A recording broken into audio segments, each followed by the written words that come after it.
Hello everyone, my name is Prabhakar Gangli from Standard 10th and welcome to the new video of Learning with Prabhakar. इस video में हम a letter to God chapter को समझेंगे और देखेंगे कि इस चैप्टर में क्या बताया है, ठीक है। ये इंग्लिश का पहला चैप्टर है, अ लेटर टू गॉड, जिसको लिखा है G.L. फिएंटेस ने, ओके। हम स्टार्ट करते हैं बिफोर यू रीड से। दे सी फेथ कैन मूव माउंटेन्स, वो कहते थे कि जो श्रद्धा होता है वो माउंटेन्स भी हिला सकता है, पहाड़ भी हिला सकता है। But what should we put our faith in, लेकिन जो हमारा श्रद्धा है वो हमें किस पे दिखाना चाहिए। This is the question this story delicately poses. यही सवाल है जो स्टोरी में अच्छी तरह बताया गया है, okay. Lencho is a farmer who writes a letter to God when his crops are ruined. Lencho एक फार्मर होता है जो गॉड के पास एक लेटर लिखता है जब उसके क्रॉप्स बर्बाद हो जाते हैं, फसल उसकी बर्बाद हो जाती है। आस्किंग फॉर 100 पेसोस, 100 पेसोस मांगते हुए। तो जो पेसोस होता है वो लैटिन अमेरिका की एक करेंसी होती है। जैसे इंडिया में रुपीस और पैसे, वैसे उधर पेसोस। डस लेंचोस लेटर रीच गॉड, क्या जो लेंचो का लेटर था वो गॉड तक पहुंचा था। Does God send him the money, जो गॉड थे, भगवान थे, क्या उन्होंने उसको पैसे भेजे थे। Think what your answer to this question should be, तो सोचो तुम्हारे आंसर क्या होगा इन क्वेश्चंस के। And guess how this story continues, और गेस करो कि ये स्टोरी किस तरह अभी आगे बढ़ेगी। Before you begin to read, इसके पढ़ने से पहले, ओके। अभी हम चलो स्टार्ट करते हैं, ओके। और ये जो फॉर्म है ये मनी विड्रॉ फॉर्म है, या अगर आपको मनी किसी को भेजना होता है तब हम इस फॉर्म को यूज़ करते हैं, ओके। अगर आपको पैसे भेजने होंगे तो ओल्ड टाइम में हम इस चीज़ का यूज़ करते थे पैसे भेजने के लिए, ओके। अभी चैप्टर शुरू होता है। The house, the only one in the entire valley, set on the crest of a low hill. ये एक ही घर था पूरे वैली में जो एक छोटे से पहाड़ के चोटी पे था। From this height one could see the river and the field of ripe corn dotted with the flowers. इतने ऊंचाई से हम रिवर देख सकते थे और जो कॉर्न्स थे उसका फील्ड देख सकते थे विथ फ्लावर्स के साथ। That always promised a good harvest, जो हमेशा प्रॉमिस्ड करती थी, वादा करती थी एक अच्छी हार्वेस्ट, अच्छी कटाई। The only thing the earth needed was a downpour or at least अ सार। जो एक ही चीज़ की ज़रूरत थी वो थी बारिश की। Through out the morning Lencho, who knew his fields initially had done nothing else but see the sky towards the northeast. जो लेंचो होता है वो स्काई की तरफ, आसमान की ओर देखता है, नॉर्थ ईस्ट के side. Now we are really going to get some water a women.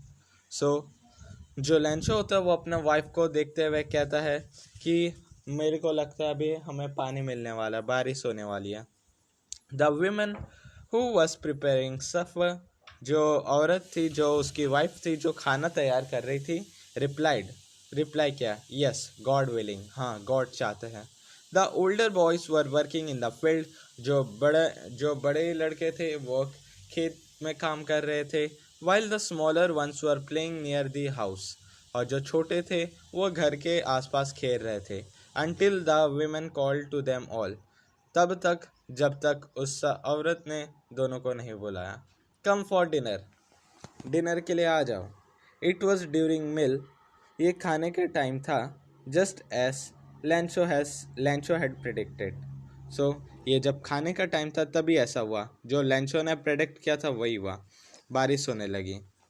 Big drops of rain began to fall, बारिश की बड़ी बड़ी बूंदें गिरने लगी। In the north east huge mountains of clouds could be seen approaching, north east में हम देख सकते हैं कि बादल बादल के माउंटेन्स अप्रोच हो रहे, आ रहे हैं, बड़े बड़े बादल। The air was fresh and sweet, जो हवा थी वो फ्रेश थी और मीठी थी। The man went out for no other reason than to have the pleasure of feeling the rain on his body. जो लेंचो था वो बाहर गया किसी और कारण के लिए नहीं, लेकिन वो फीलिंग लेने के लिए बारिश की, क्योंकि जो पहली बारिश होती है वो बहुत मज़ेदार होती है। आपने भी एक्सपीरियंस किया होगा। Okay. And when he return he exclaimed, this aren't raindrops falling from the sky. तो जब वो आता है वो बताता है कि ये रेन ड्रॉप्स नहीं होते जो आसमान से गिर रहे हैं, दे आर न्यू कॉइन्स, ये कॉइन्स होते हैं। The big drops are 10 cent pieces and the little ones are 5। जो बड़े बड़े बूंद है वो 10 सेंट पीसेस है और जो छोटे छोटे हैं वो 5 सेंट्स। सो ये रेन ड्रॉप्स को कंपेयर करता है कि इसको इतनी कमाई होने वाले है इससे। ओके। वो बहुत खुश होता है। With a satisfied expression he regarded the field of ripe corn with its flowers। सो वो सेटिस्फाइड था और अपने फील्ड को देखते रहता था जो कॉर्न से भरा हुआ था। Draped in a curtain of rain, जो ढक गया था रेन के कर्टेन से, मतलब बारिश से ढक गया था। But suddenly a strong wind began to blow, लेकिन अचानक से हवा बहने लगी जोरदार। And along with the rain very large hailstones began to fall, और जो हेलस्टोन्स की बारिश होने लगी जोर जोर से।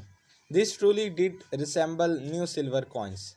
इसके कारण क्या हुआ, जो लेंचो था वो ख्वाब देख रहा था कि वो इतने कॉइन्स कमाएगा, लेकिन वो रिसेंबल हो गया, विड्रॉल हो गया इस हेलस्टॉर्म के वजह से।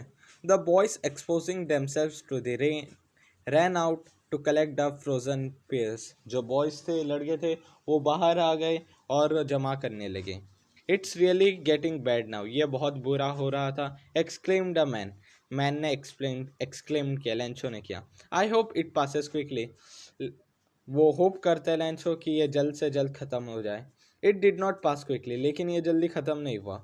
For an hour the hell rained on the house, करीब 1 घंटे तक ये हेल गिरता रहा उसके घर आसपास में। The garden, the hillside, the cornfield on the whole valley. So hillside, cornfield और पूरे वैली में ये चलता रहा। द फील्ड वॉज वाइट, जो पूरा फील्ड था वो वाइट हो गया। S if covered with salt, ऐसा लग रहा था कि ये सॉल्ट से ढक गया हो, क्योंकि सॉल्ट है, नमक है, वो भी वाइट होता है। Not a leaf remained on the trees, एक पत्ता नहीं बाकी छोड़ा पेड़ों पे।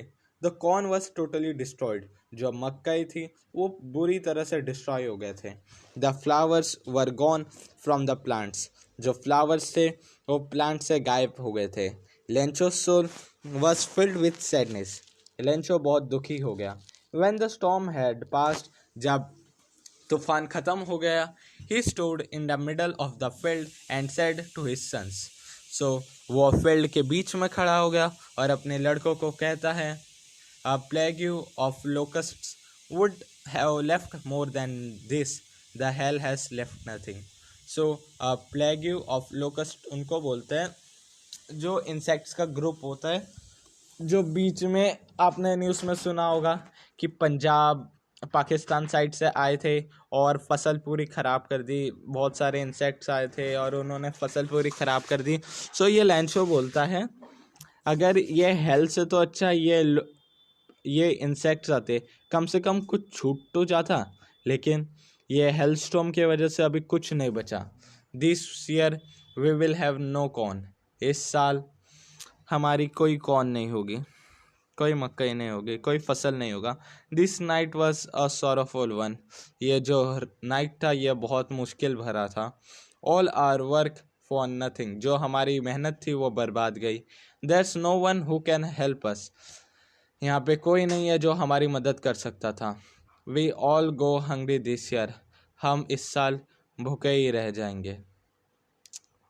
सो इस वीडियो में इतना ही, ये पार्ट 1 था और जो नेक्स्ट है वो हम पार्ट 2 में डिस्कस करेंगे। ओके। सो अगर आपको वीडियो अच्छा लगा हो तो वीडियो को लाइक और शेयर करिएगा और चैनल को भी सब्सक्राइब करिएगा।